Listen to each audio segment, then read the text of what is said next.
Ladies and gentlemen, welcome back to the podcast to survive this series. This is week 11. We're going to recap week 11, give you some quick hitters, and talk about who lost, who won, and all that fun stuff. It is a solo podcast this evening due to the fact that Matt is a little bit under the weather. We miss you, and I told Trevor that he can sit out this one. So he did give me his picks, and we are going to get rocking and rolling. So welcome to week 12. Let's do a week 11 recap.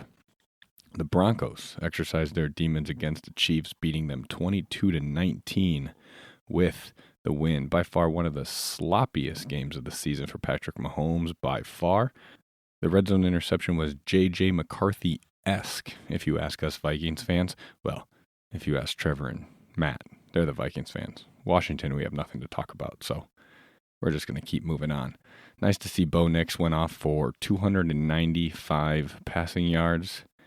He stepped up, and it wasn't solely a defensive game for the Broncos, which is nice. I think they moved 9-2 now, which is awfully crazy. The Chiefs are now down to 5-5 on the season, and they are on the outside looking in. So, Chiefs got to pick it up. Who knows? They still might end up with a solid playoff push and could end up in the Super Bowl. They are the Chiefs.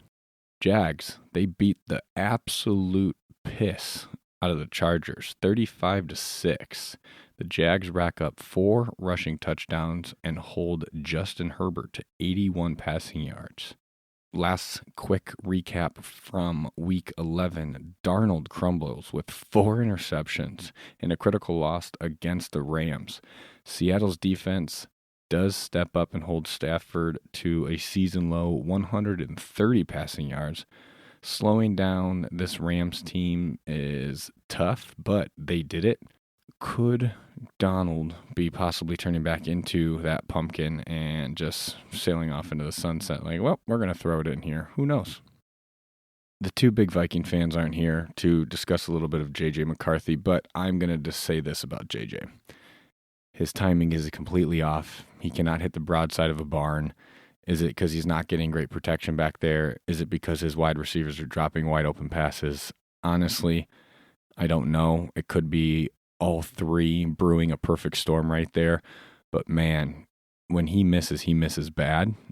And when he's on, his wideouts can't catch, which is absolutely embarrassing for those Vikings fans and for JJ. It actually feels kind of bad for him, but I still think he has some maturing to do, some growing to do, can put on some size, can put on some muscle. He does have a strong arm. His accuracy needs to get better.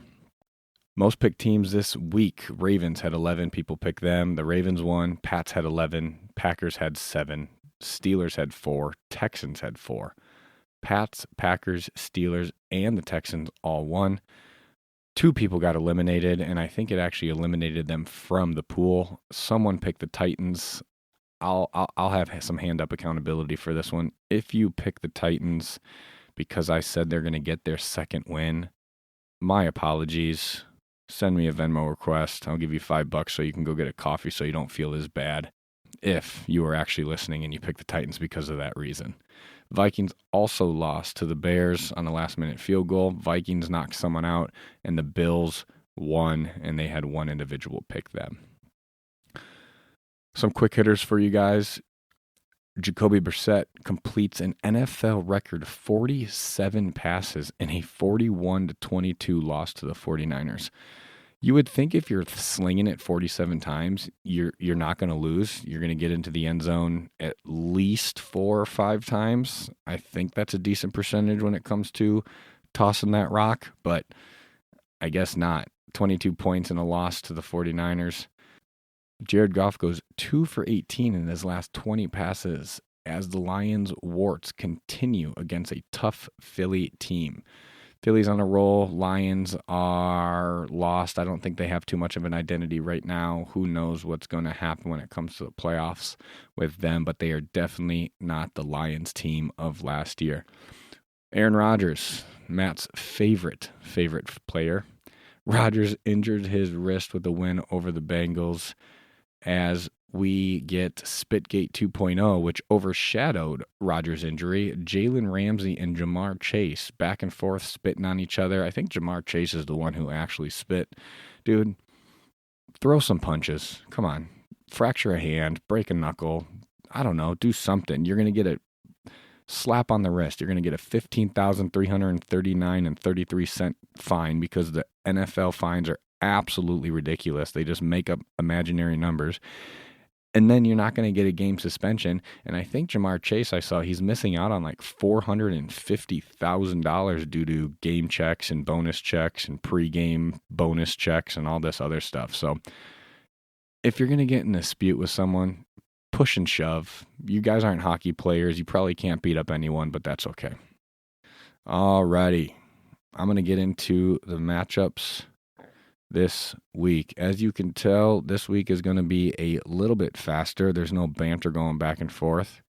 We don't have, I can't be setting picks for Matt all day, and he can't be shooting layups and driving to the hole and Euro stepping on people. So it's just me reading some stuff, giving my quick input, and here we go. Here are the matchups for Week 12, starting with tonight's game. Bills over the Texans. Colts, Chiefs, Seahawks, Titans, Vikings, Packers, Jets, Ravens, Giants, Lions, Steelers, Bears, Patriots, Bengals, Browns, Raiders, Jags, Cardinals, Eagles, Cowboys, Falcons, Saints, Buccaneers, Rams, and on Monday Night Football, the Panthers are taking on the 49ers. We're going to get into who we're picking, who we're staying away from, and who we are going with this week. I am going to start with who are we on the fence with. Matt's going with the Browns over the Raiders, and the big thing about this is the Browns don't have a competent quarterback. They have a ghost sitting back there behind center.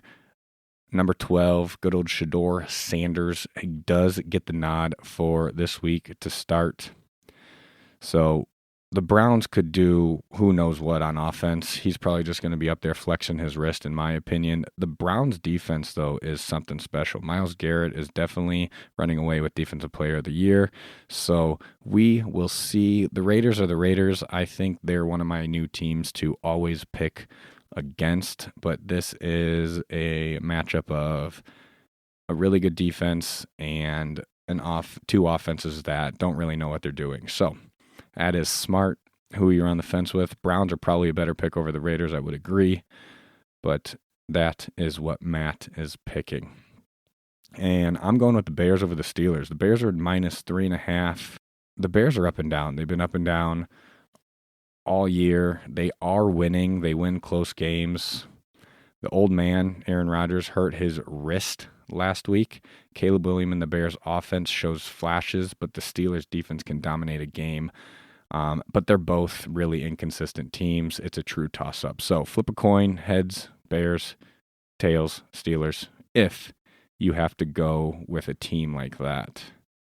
Trevor on the fence with the Steelers and Bears as well. So 2 Steelers, Bears, 1 Browns, Raiders. Use your best judgment. If you have to use any of those games, I don't apologize, but good luck. Who we're staying away from? Packers versus the Vikings. That's what Matt is going with. Both of these teams are in hell. I think the majority of the people have picked either the Packers or the Vikings, but this is a PSA to avoid these teams the rest of the way at all costs. Plus, it's a divisional game. Emotions are going to be running high. I know I've said that before on divisional games, but this is a true rivalry, so you don't know what you're going to get, in my opinion. I do second that from Matt. JJ, like I said, can't hit the broadside of the barn, or his receivers don't help him out.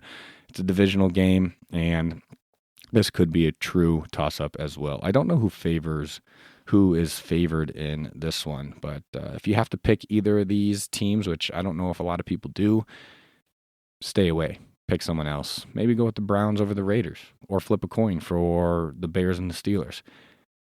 Trevor texted me and said, stay away from everything.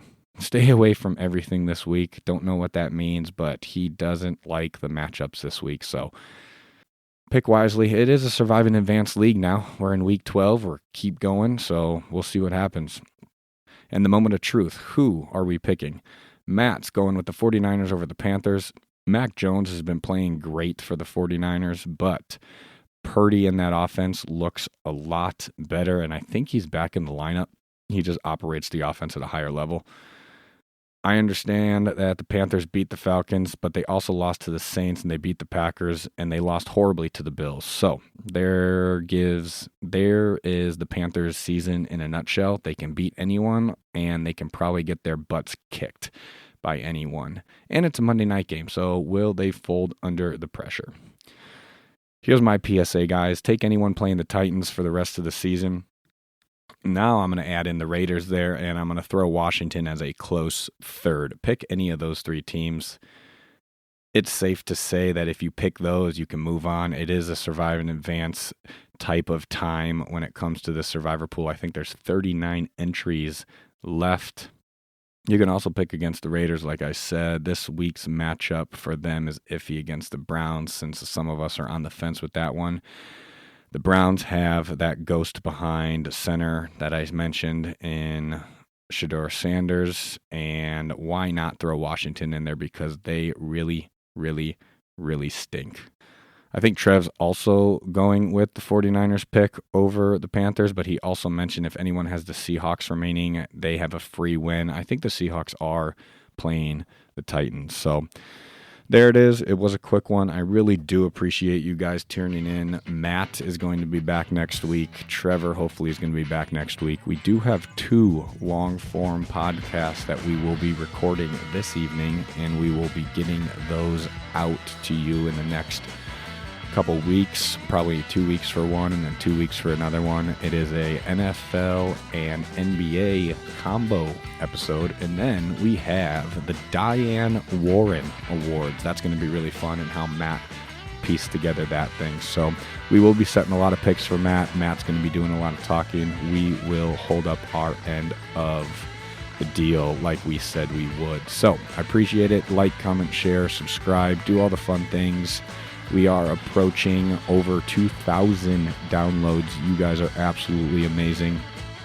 If you like the podcast and keep listening, don't be afraid to reach out, share your thoughts, maybe leave a review, rate the podcast. That really does help. Thank you so much for tuning in to this week's Survive This Series podcast, and we will see you guys next week. Peace.